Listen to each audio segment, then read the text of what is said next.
Let's talk trial strategy right now. If you're the prosecutor prosecuting Brian Kohberger for 4 counts of premeditated first-degree murder, you have to anticipate where Kohberger and his lawyers will attack your case.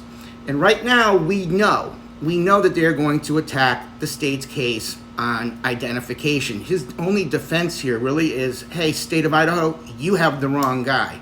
I was not at that place at that time committing murders. I was somewhere else. It could have been someone else in my car, someone else the same size as me, someone that I lent my car to, whatever it is. It wasn't me, and you can't prove that I was the one that was there. Now, some of you are saying, well, isn't that alibi? It can be. If the defendant is going to claim alibi, the defendant has to put the state on notice that there's going to be an alibi defense, number one. And number two, you have to provide to the state where you were, meaning an address, a location, and the particular times that you were at that other location or address, and any witnesses you have that can put you there. That's an alibi defense. That doesn't prohibit a defendant from attacking the state's evidence and not providing an alibi, because the defense doesn't have to prove anything ever in a criminal case. So you need to remember that. Okay, why is the car so important? Why is that white Hyundai so important, Kohberger's car? Because whoever the killer was used that car to drive to the scene, the house where the 4 kids were killed, and use that car to leave the scene of the homicides. Police have that car coming and going. The police have his phone pinging.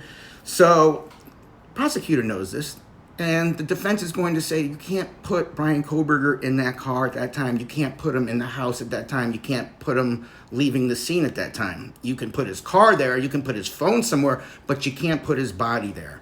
So the state's going to say, maybe. Now, again, there's a gag order, so I don't know exactly what the state has, but let's go on what we do know, and we know they have his car. And we do know that we've seen these videos of Kohberger driving across the country to Pennsylvania with his creepy dad in the picture before. And why is that? Because prosecutors and the FBI wanted him pulled over in his car on body cam talking. So you're putting him in his car.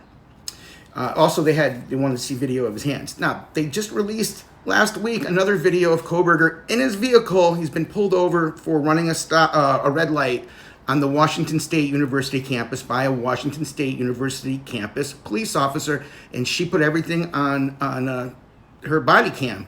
And you can see him being arrogant and lecturing her on traffic law. Again, he's in his car. The government is going to show this guy always has possession of his car. He doesn't loan it to anybody. He's controlling, and there's just not a time where we can ever see anybody else driving his car. He's always in it, and that car is almost as valuable